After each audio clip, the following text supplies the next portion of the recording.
Alaikum wa rahmatullahi wa barakatuh. Que la paz de Dios sea con todos ustedes. Sean pues bienvenidos a una nueva edición de su programa La Voz del Islam, una producción del Centro Islámico Boliviano que tiene por objeto informar a nuestra población acerca de las enseñanzas del Islam, acerca de la cultura islámica y del mundo islámico en general. Este programa tiene como fin informar a la población para que la gente pueda tener datos, pueda tener información confiable hasta cierto punto respecto a los musulmanes y pueda elaborar una posición, pueda elaborar un juicio racional respecto al Islam, a los musulmanes, que son otra cosa, y respecto a varias situaciones, casos que se dan en el Medio Oriente, en el mundo islámico.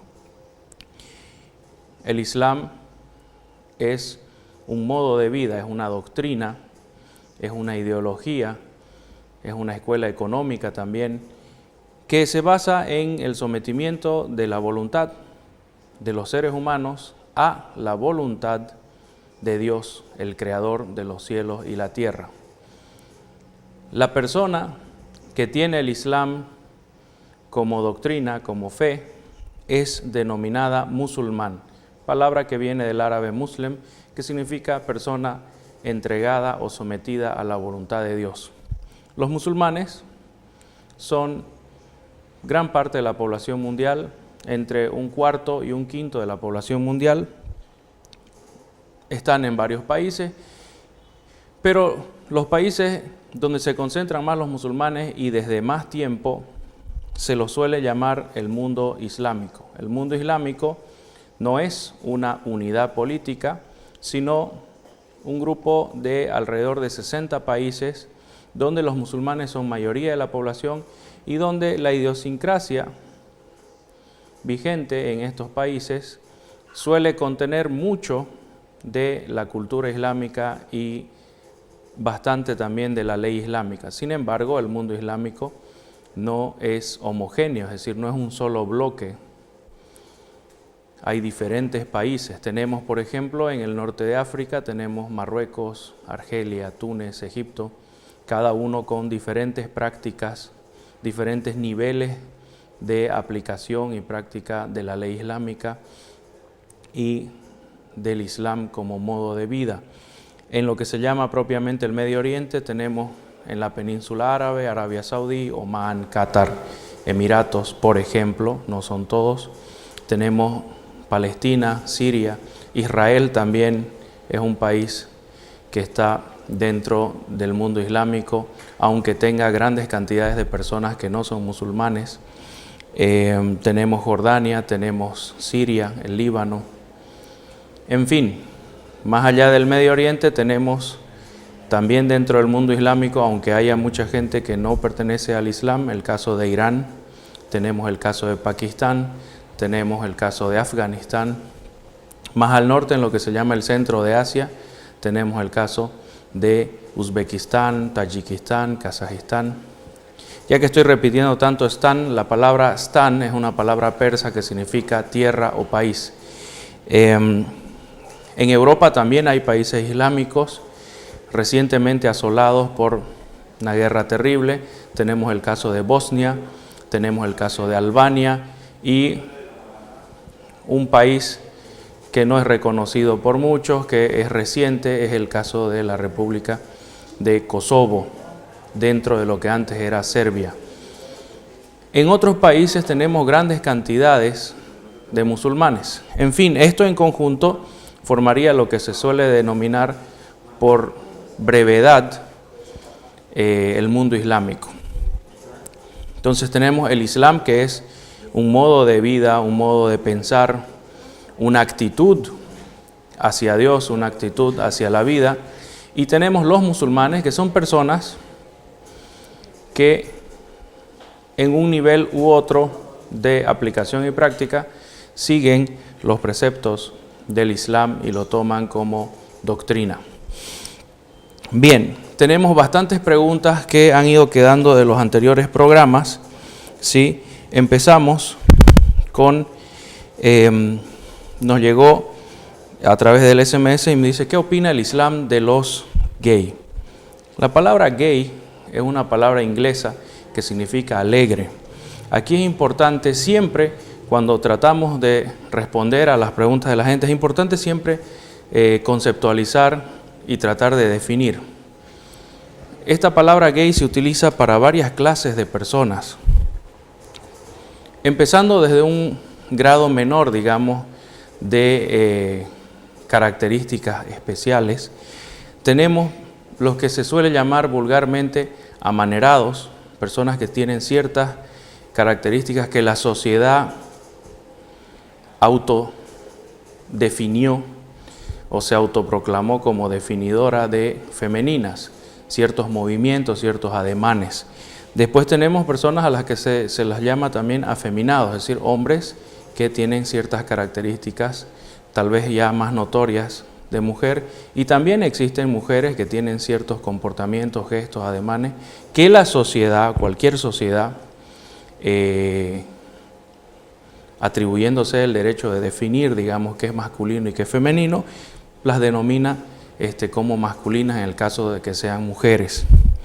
En estos casos, o sea, esto sería una primera categoría, digamos, de personas, no existe una legislación específica del Islam. Para personas que tienen ciertos gestos y ademanes, no existe una legislación específica, no se lo considera ni bueno ni malo.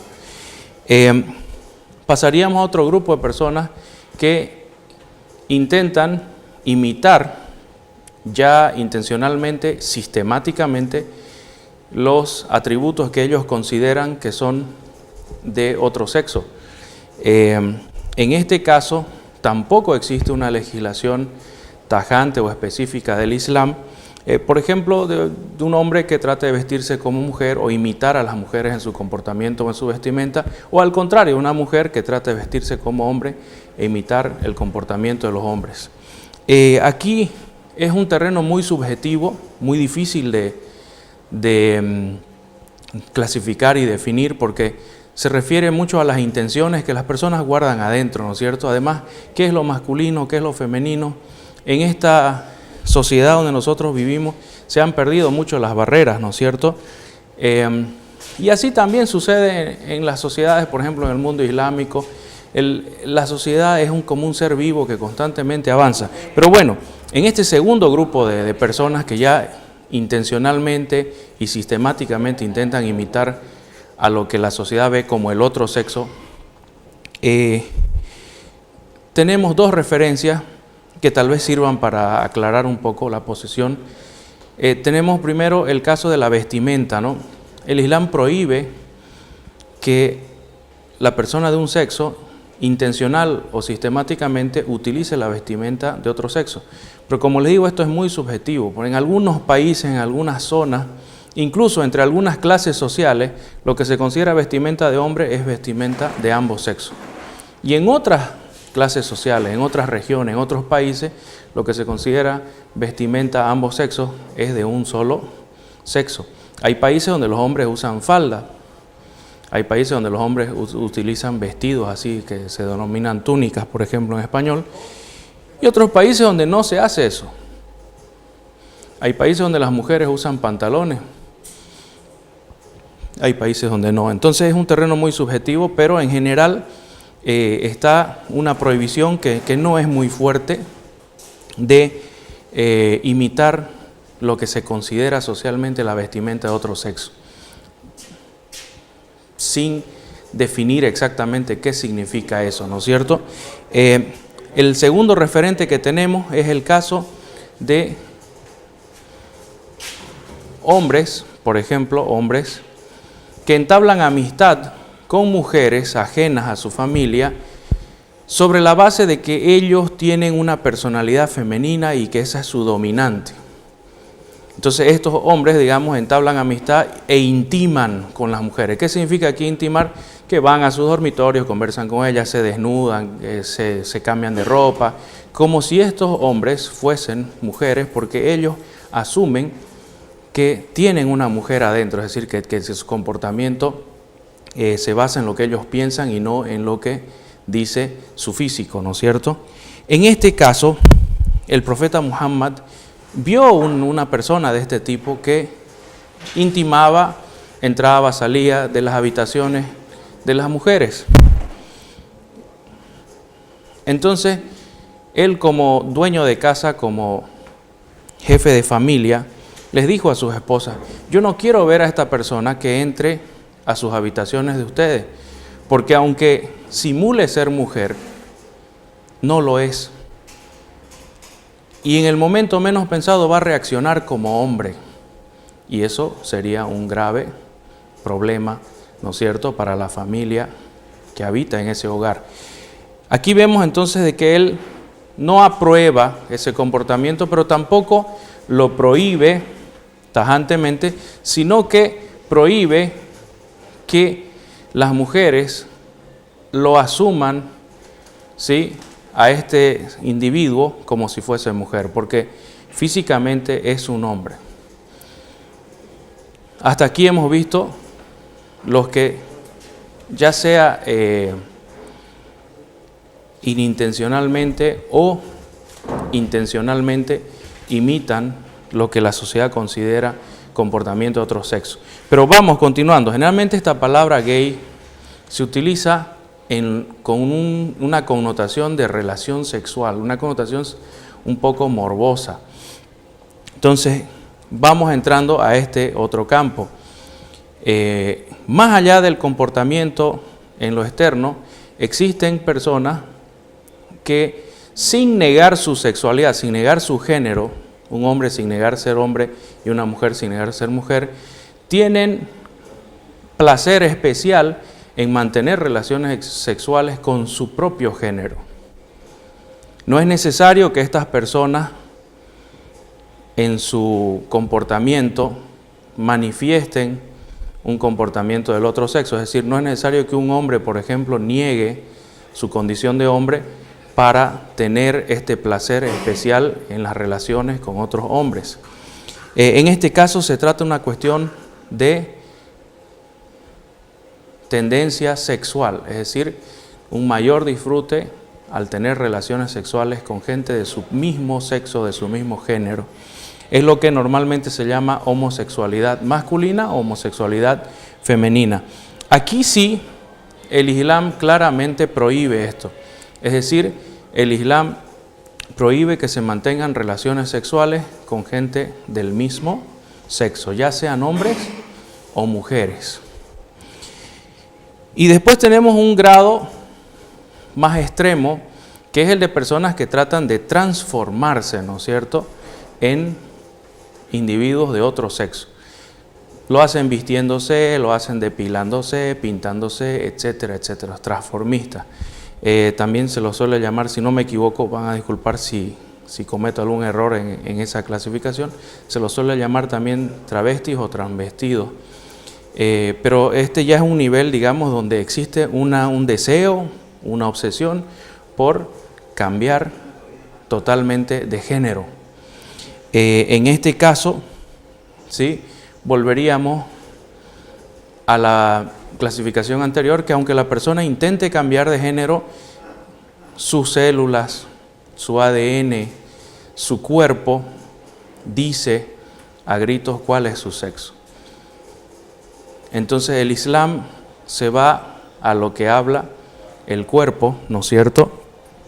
Porque lo que la gente piensa también está dentro del terreno subjetivo. No, ¿cómo podemos nosotros definir qué tipo de personalidad que asume un individuo es normal y qué tipo de personalidad no lo es? Por ejemplo, es muy común hacer chistes, ¿no es cierto?, que fulano está loco porque se cree Napoleón, o se cree Sócrates, se cree Aristóteles, y no lo es. Es muy común atribuirles locura a estas personas, pero a un hombre que se cree mujer o a una mujer que se cree hombre, hemos aprendido, ¿no es cierto?, a no considerarlo loco. Esto ha sido un proceso en el cual también estas comunidades, digamos, de personas homosexuales o transgénero han demostrado su poder político, han demostrado su gran peso en las instituciones de gobierno y han logrado cambiar las leyes a su favor en muchos casos, no siempre, pero en muchos casos. Entonces, ante tal muestra de poder político que tiene este tipo de personas, la sociedad ha reaccionado dejando de catalogarlos, ¿sí?, como se los catalogaba antes en la mayoría de los casos. Nos quedaríamos entonces que el Islam enfatiza más que todo la prohibición en la relación sexual, ¿sí? Y en cambio en el comportamiento, en los ademanes, en los gestos, ¿sí?, no hay una prohibición tan enfática porque no hay una implicación morbosa, sexual, bueno, de relación sexual en este caso, pero insiste en que la persona nace con un sexo y el sexo viene del cuerpo, no solo de la mente, porque si la mente se separa de la realidad material del mundo, normalmente se lo suele denominar, digamos, caso de locura, ¿no es cierto? Pero, como les digo, últimamente, debido al gran poder político que tienen las comunidades homosexuales en el mundo, han logrado cambiar eso. Entonces, aquí es una cosa importante. A pesar de que sea prohibido el relacionamiento sexual entre dos personas del mismo género, no es correcto engrandecer esta falta. A veces algunas sociedades toman unas posiciones hipócritas. Por ejemplo, hay sociedades donde la corrupción, ¿sí?, el daño al Estado, el daño a la sociedad están ampliamente difundidos. Hay personas que empobrecen y provocan la pobreza y la miseria de sus congéneres y después, como fariseos, ¿no?, se rasgan las vestiduras cuando ven pasar a un homosexual o a un travesti. ¿Qué es mayor? O sea, un hombre que recibe dinero que debería ir para paliar las necesidades del pueblo, o una persona que tiene ciertos problemas, digamos, para reconocer la realidad de su sexualidad. Obviamente que estas tendencias sexuales, más allá de cómo las clasifiquemos nosotros, no son un pecado tan grande como el que cometen ciertos políticos que dañan a miles, a veces a cientos de miles de personas cuando desvían los fondos que son necesarios para paliar problemas económicos, problemas políticos, problemas de hambre. A veces los desvían para su propio bolsillo, para su propio interés. Entonces hay que tener las cosas en su lugar, ¿sí? A veces, como les digo, en cualquier sociedad, sea musulmana o no, la sociedad cierra los ojos ante cierto tipo de pecados o faltas y agranda otras. La sexualidad de una persona no puede ser un pecado tan grave o más grave que el que juega con el hambre, con el sufrimiento, con las enfermedades de miles o tal vez de millones de personas al desviar los fondos y los recursos necesarios para paliar estos problemas sociales hacia su propia conveniencia. Entonces las cosas tienen su lugar y tienen su tamaño, ¿sí? A pesar de que el Islam esté en contra del relacionamiento sexual, el coito, entre dos personas del mismo sexo, reconoce de que hay otros pecados mucho mayores. Les doy un ejemplo que tal vez sea un poco sorpresivo para una sociedad tan influenciada por el liberalismo. El hecho de cobrar interés cuando se hace un préstamo o participar, beneficiarse de alguna manera de una transacción que implica interés, usura, es un pecado mucho mayor, mucho más grave ante Dios que una desviación sexual, o lo que se llama desviación sexual. Y eso el Islam lo enfatiza y lo deja bien claro. O sea, hay un terreno privado donde la persona puede tener ciertas faltas, puede tener ciertos comportamientos que se pueden corregir después o se pueden normalizar también a nivel social. Eso de ninguna manera es peor que el que afecta directamente a la sociedad, el que perjudica a miles y millones de personas, hasta puede causarles su muerte solo para enriquecerse. Yo creo que eso... Muy bien, Isa. Sí, gracias por contestar tan rápidamente como siempre. Hay muchas llamadas que tenemos todavía por contestar. Nos dicen, ¿dónde está el cuerpo de Mahoma? si está muerto. También nos preguntan por qué siguen esperando la venida del Mesías si Jesús es judío. También la yihad, ¿qué es? No comprendo. ¿Cómo hago para ser musulmán? Y bueno, hace poco nos llegó un mensaje, dice, en Palestina la mayoría de la gente es católica. No nos insultes así, por favor, atentamente, Chichi Talamás Talamás. Bueno, yo no sé a qué viene ese comentario, digamos, ¿no? ¿Qué tiene que ver? La mayoría de la gente católica, vos que sos palestino, Isa. No. ¿Y No. qué porcentaje? ¿Un buen porcentaje católico, musulmanes, cristianos, judíos? ¿Qué porcentajes están? Depende si tomamos a Palestina como Israel, o sea, nosotros sabemos que el Estado de Israel se ha creado encima del territorio palestino, o sea, tenemos dos estados que deberían ocupar el mismo territorio. Entonces, si tomamos en cuenta Israel y Palestina juntos, tendríamos casi la mitad de la población, hablemos de un 40% de judíos y ateos, ¿no es cierto? Personas que se llaman de religión judía y ateos, que son los que se denominan israelíes también, vulgarmente. Después tendríamos un 50 o un 50% de musulmanes, con todas las variedades, sectas. Y entre esos musulmanes también debe haber algunos ateos, porque siempre el socialismo, el marxismo ha estado presente desde el siglo XX, ¿no? La Unión Soviética invirtió millones de dólares, mucho dinero, para crear partidos socialistas, marxistas, etc. Y después tendríamos un 10% de cristianos, ¿sí? Que se concentraban principalmente en Jerusalén, Belén, Nazaret y en algunos otros lugares. Pero el hecho de que el cristiano tenga mayor facilidad para salir y migrar a otros países, que se le daba con más facilidad visa a los cristianos, especialmente aquí en América, hizo que los cristianos abandonen Palestina en mayor proporción y cantidad que los musulmanes. Tenemos el caso de Belén. Belén, siendo una ciudad cristiana hace 100 años, hoy tiene más de 60% de su población musulmana. ¿Por qué? Pues los cristianos de Belén han ido saliendo, migrando por la opresión, por el maltrato, los bombardeos directamente, hablemos, y la matanza de los israelitas. Han ido saliendo los cristianos y han sido sustituidos por musulmanes que son la migración campo-ciudad, ¿no es cierto? La familia de Chichi Talamás, ¿sabías? Él está aquí, no está allá en Palestina. Bueno, sí. Entonces alguien ha ocupado su lugar. El lugar de los Talamás que están aquí ha sido ocupado por alguien más. Y generalmente, a nivel de la sociología, se está demostrando de que estos cristianos han ido saliendo porque han tenido esta facilidad. Y bueno, nadie desea vivir bombardeado, masacrado y maltratado por los israelitas. Entonces la gente salió y los musulmanes han ido sustituyendo a estas personas en sus casas, etcétera, etcétera, para no dejarle espacios a la invasión israelí. Bueno, sí, te cuento que yo pasé por allá, por Palestina, por Belén, y no hay Talamás ya. Alguien me dijo, algún familiar por acá, Talamás, me dijo que había una sola familia allá, pero realmente no la pude encontrar.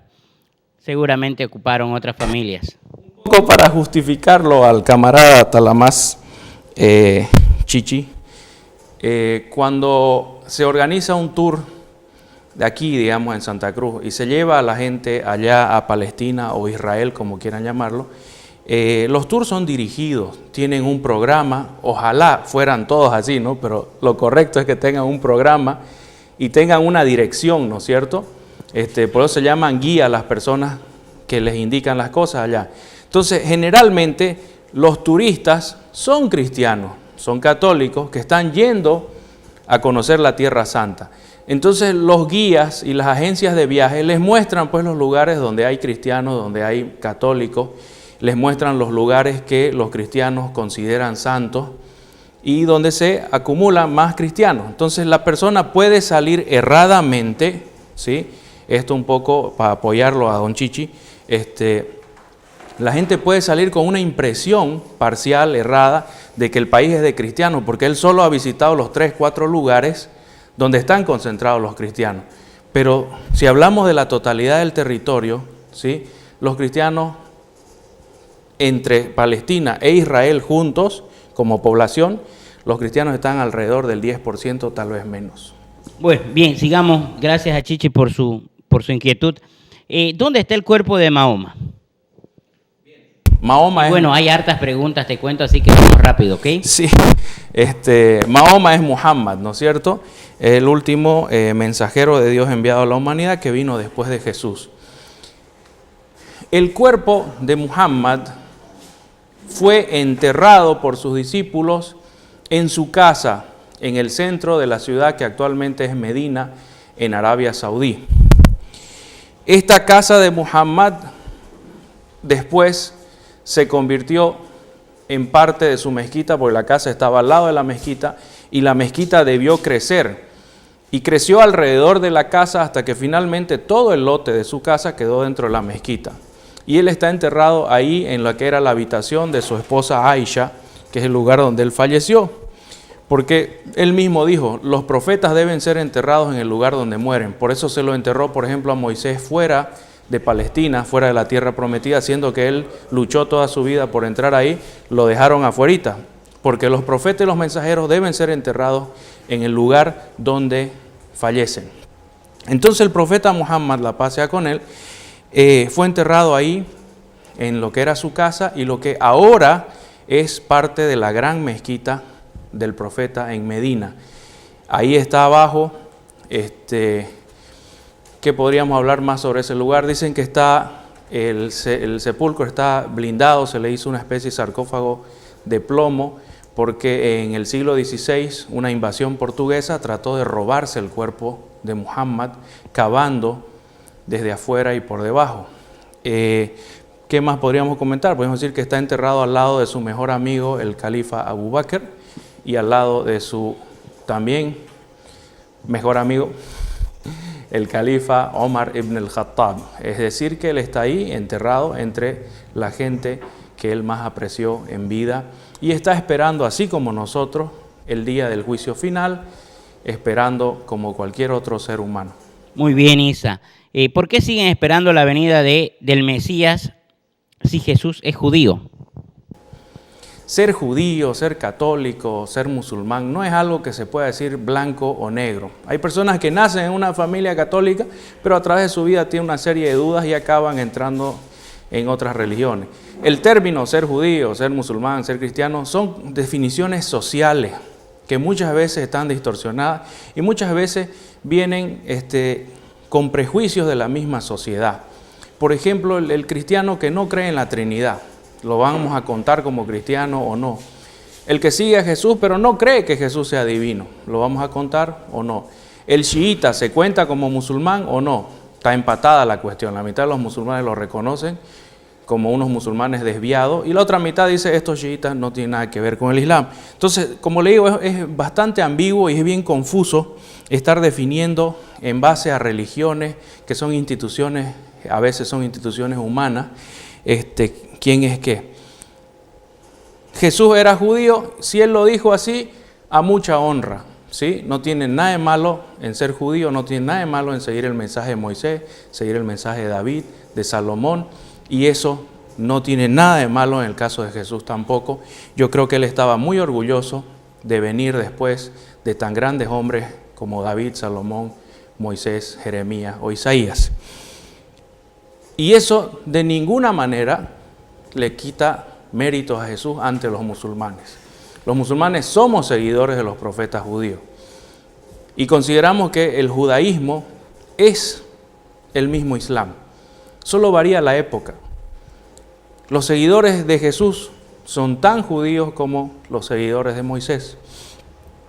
Los seguidores de Moisés son tan musulmanes como los seguidores de Muhammad, porque todos los profetas son ramificaciones de un solo tronco. El profeta Muhammad, la paz y bendiciones de Dios sean con él, dijo, los profetas somos hijos de un solo padre, pero de diferentes madres. El padre que los cría es Dios, que los envió. Y las madres son las diferentes culturas, épocas, civilizaciones, donde aparecen estos profetas.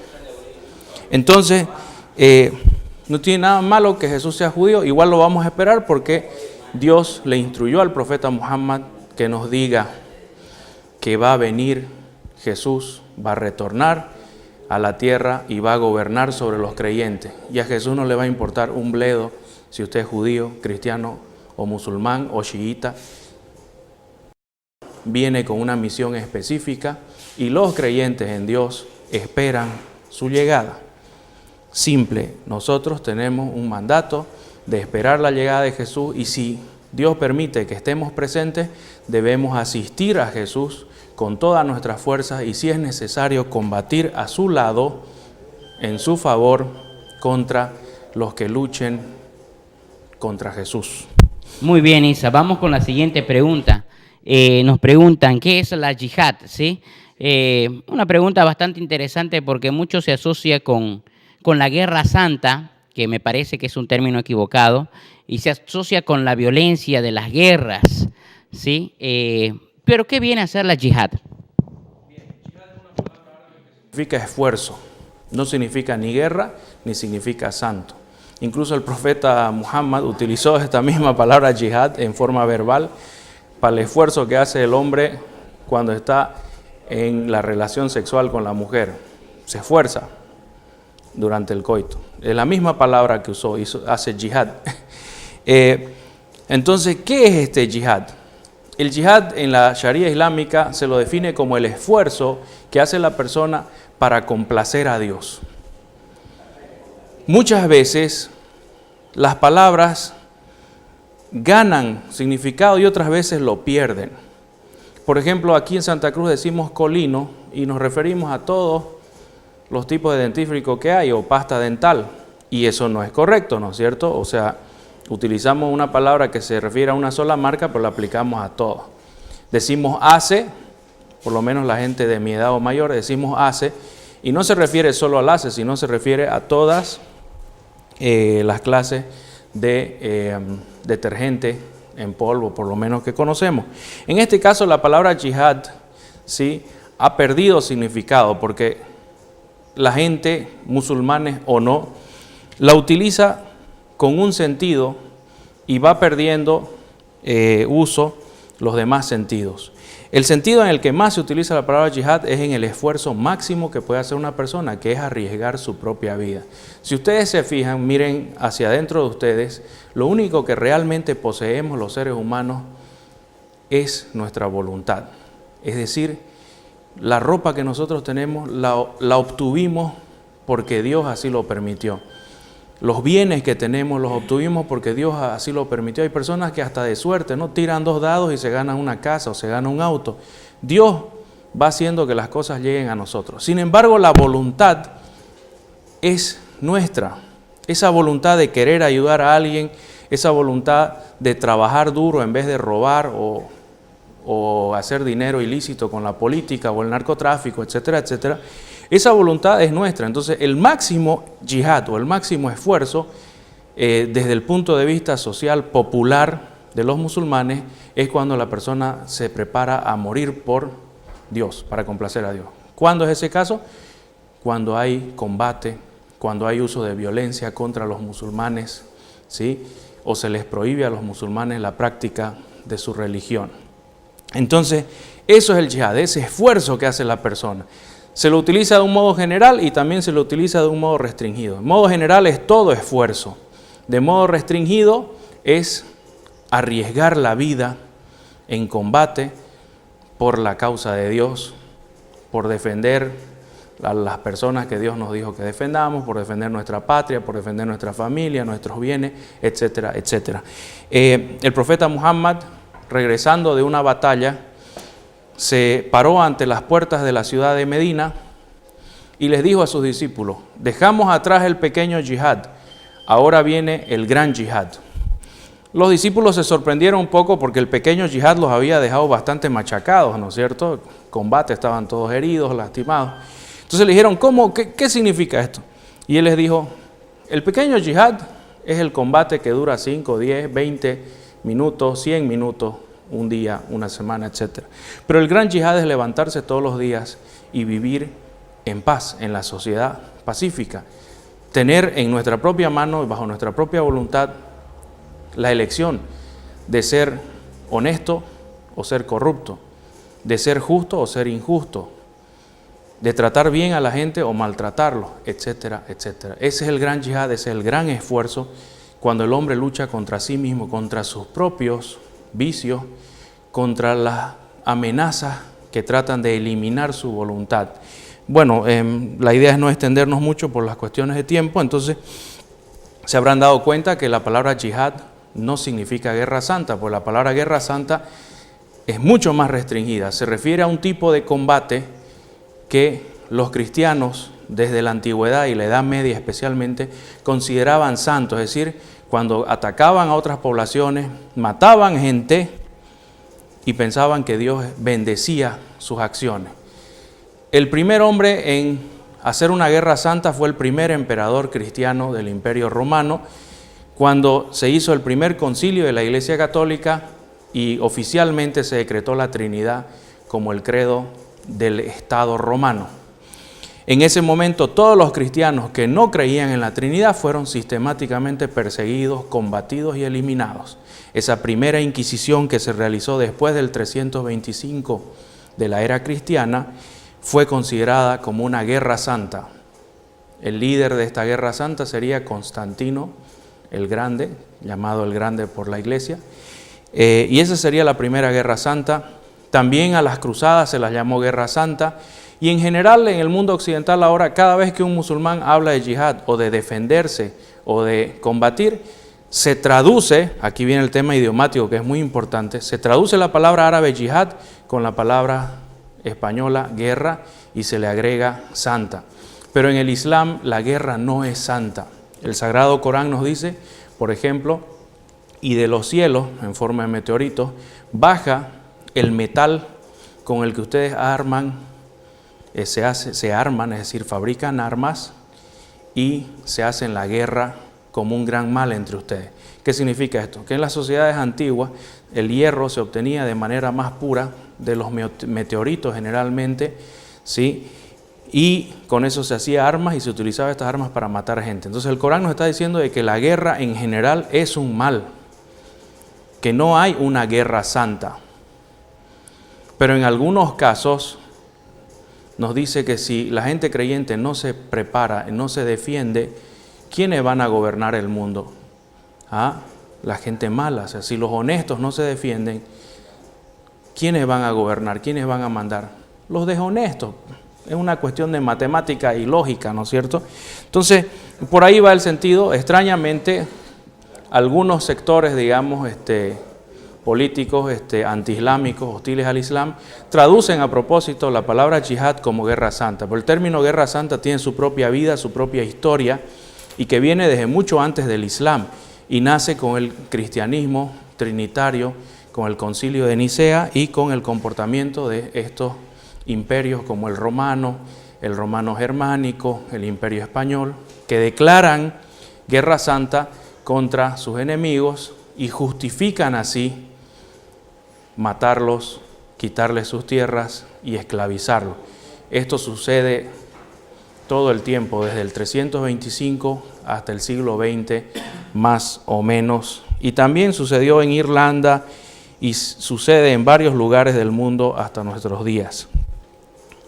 Bien, Queda Isa. una pregunta. Sí.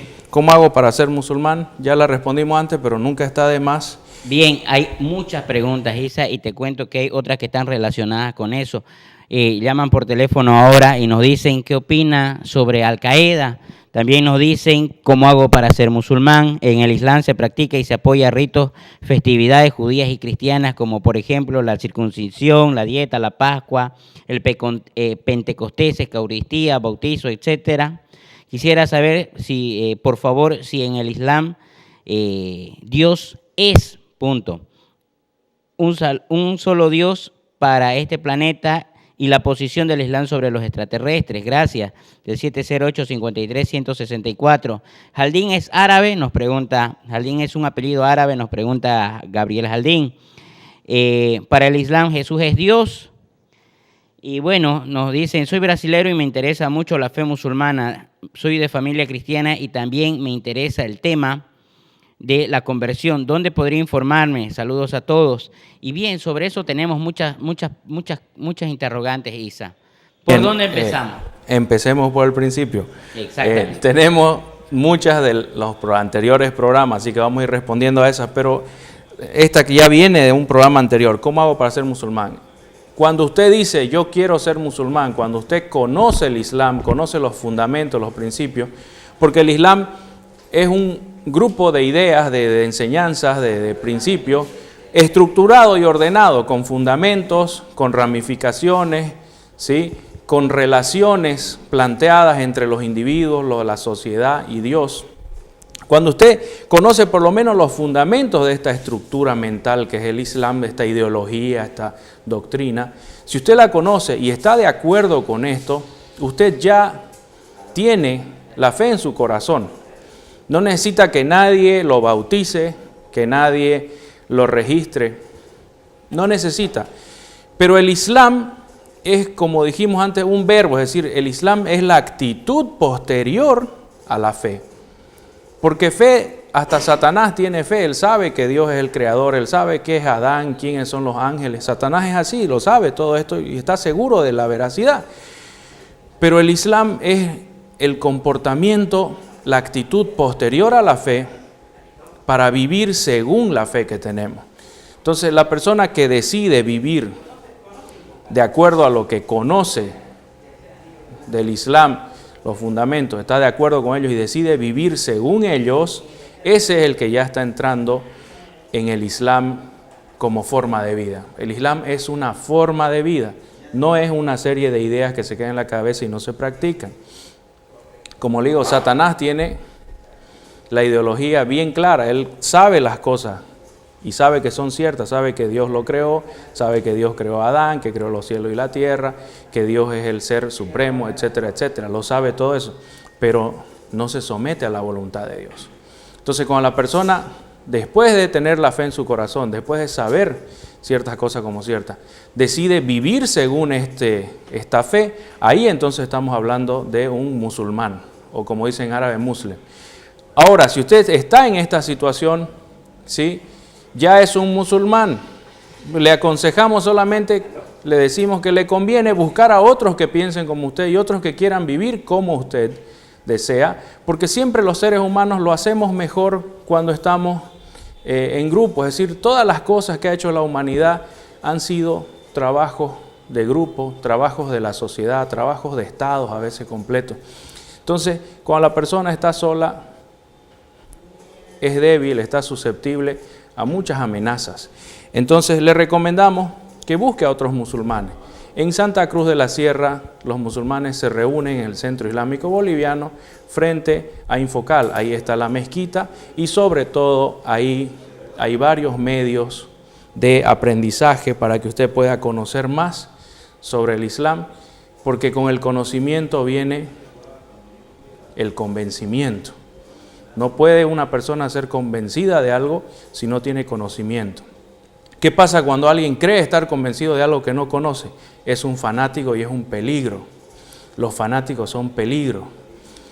Las cruzadas que causaron tanto mal a la humanidad fueron una obra de fanatismo. La persecución que hizo Constantino de los cristianos unitarios fue una situación de fanatismo porque Constantino ni siquiera conocía el cristianismo bien.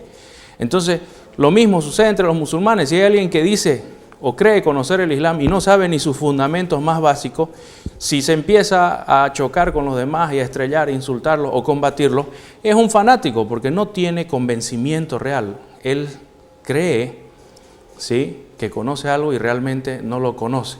Entonces es importante que la persona estudie, pregunte, cuestione, ¿sí? Cuestionar no es algo malo, cuestionar es una evolución constante. La humanidad estaría golpeando una piedra con otra y estaría con taparrabos si no cuestionáramos las cosas que vamos aprendiendo. Tenemos muchas más preguntas de los anteriores programas. Tenemos muchísimas preguntas que están llegando ahí, si se acabó el tiempo, te cuento. Ya. La pregunta que me interesó que contestaras era sobre Al Qaeda, que nos llamaron, pero bueno, creo que no hay tiempo. ¿Qué opinas sobre Al Qaeda? Si tenemos un tiempito. Complejo porque es como los ovnis Al Qaeda, ¿no?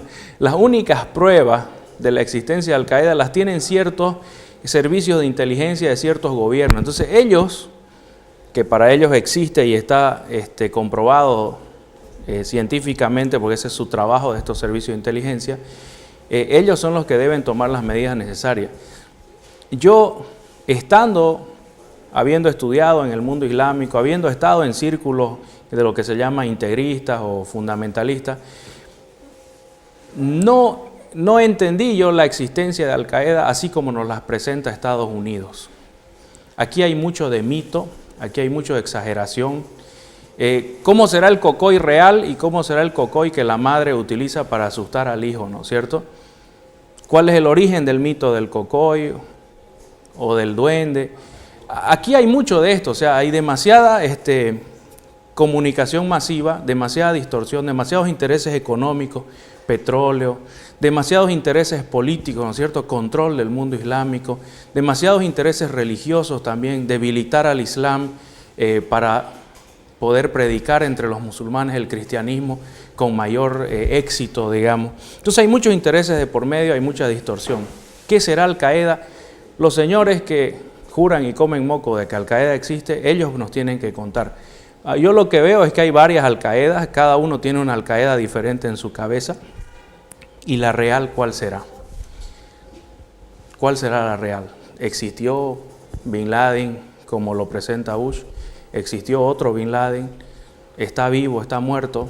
Nosotros los ciudadanos de a pie, lamentablemente, aunque seamos musulmanes, aunque hayamos vivido en el Medio Oriente mucho tiempo, no lo podemos saber. No lo podemos saber a ciencia cierta y sería una estupidez seguir todo lo que nos dice la prensa, seguir todo lo que nos dice la televisión. Acuérdense que la televisión es la que le dice que compre tal producto porque es buenísimo o que se emborrache con tal cerveza porque la va a pasar bien, ¿no es cierto? Esos mismos que nos engañan todo el tiempo con las publicidades engañosas son los mismos que después vienen y nos cuentan que fulano mató a fulano o mató al otro. ¿Será verdad? ¿Será mentira? Hay que investigar mucho más. Y yo no tengo los medios para llegar a eso. Al-Qaeda es un gran mito. Saber cuál es la realidad va a tomar mucho tiempo, en especial que pasen unas 2 o 3 generaciones para que los intereses políticos, económicos y religiosos ¿sí? dejen de presionar a los que investigan y buscan la verdad. Bien, Isa, bueno, cortito, Jaldín es árabe, nos escribe Gabriel Jaldín. Y Jaldún son la misma familia, ¿sí? Es un apellido del norte de África. No te podría decir exactamente si es árabe o bereber, pero de que es musulmán, ¿sí? Hay un hombre muy famoso, el inventor de la sociología, el creador de la sociología, el autor del primer libro de sociología, Muhammad ibn Khaldún, ¿sí? Tunecino. Su libro se lee y se utiliza hasta hoy. Algunos dicen Khaldún y otros dicen Jaldín, pero es el mismo apellido, proviene del norte de África y se extendió mucho por el sur de España, es un apellido andaluz. Bien, Isa, se nos acaba el tiempo, muchas gracias a la gente que nos llamó, muy gentil en preguntarnos, yo lamento mucho que no nos alcance el tiempo, teníamos algunas preguntas retrasadas del anterior programa, pero el otro sábado seguro que las contestamos, ¿no, Isa? Hay otra gente también, si Dios quiere. Hay otra gente también, hay un muchacho que llama insultándonos, pues bueno, siempre hay de todo, siempre tenemos buenas noticias aquí en el programa y también algunos insultos de gente que no tolera el Islam, ¿no? Pero bueno, ¿qué vamos a hacer? Eso pasa siempre, la intolerancia que existe en el mundo siempre ha existido y siempre va a existir. De todas formas, si tienen algo en contra del Islam, quieren saberlo, aquí estamos los sábados, aquí en el programa, pueden venir por Sudamericana y el día domingo se reprisa o pasen por la mezquita para poder disipar algunas dudas que siempre hay, ¿verdad? Como dice la canción, no soy monedita de oro, ¿no? Para caerle sí, nadie es monedita de oro, ¿no? Pero bueno, hay llamadas de gente cobarde que llama de números privados insultando. Claro, siempre se esconden los cobardes tras de números privados. No importa eso. Aquí estamos en el programa mostrando la verdad del Islam. Para que puedan ir y insultar allá. Sí, podría con ser. Más ambiente. Pero también. de todas formas te cuento, Isa, que la gente es mucho más amable y pregunta con verdadera curiosidad porque ya no está creyendo mucho en la prensa y esas distorsiones que existen. De todas formas, para la próxima semana volveremos con el programa y contestaremos algunas interrogantes que existen todavía, ¿ok? Assalamu alaikum para todos ustedes, hasta una próxima ocasión, hasta el próximo sábado. Assalamu alaikum wa rahmatullahi wa barakatuh. Que la paz de Dios sea con todos ustedes y aprovechen los últimos días de la Feria del Libro. Lean, es la primera orden que Dios dio en el Sagrado Corán. Aprovechen para leer, para acercarse por la Feria del Libro, adquirir tal vez un libro, llevar a sus hijos que se acostumbren a la lectura, porque eso es muy importante. Ya sea musulmán o no sea musulmán, estudiar, conocer las cosas con el método científico, con una aproximación racional es muy importante. Queda la invitación, aprovechen los últimos 2 días de la Feria del Libro. Salamu alaikum. رسول الله حبيب الله